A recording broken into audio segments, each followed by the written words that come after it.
Purwakaning carita kedadosan ing dusun Manding. Ki Ampak Baya anggadhahi putri asesilih Menuk. Kenging napa kawastanan Menuk? Awit sampun nginjak remaja. Yen remaja kuwi Menuk. Sing cilik Menik.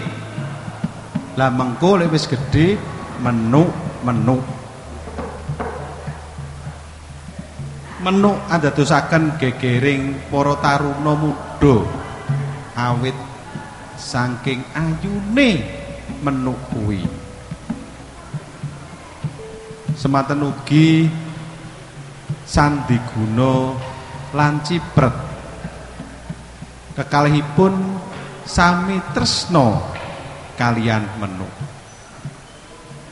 Ning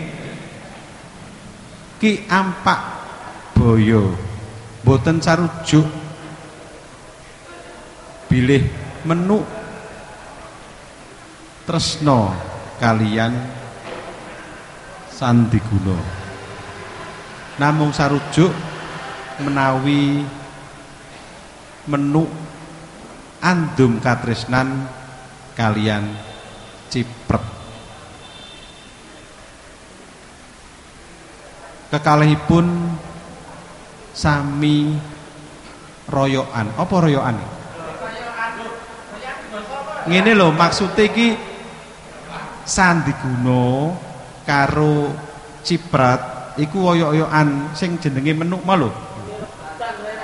Sing Menuk rebutan. Oh, rebutan. Jadi wong cewek cewek. Wong wedok siji digawe rebutan cah lanang loro ngono kae lho. Wis ora usah diprotes ya. Mekaten cariyosipun.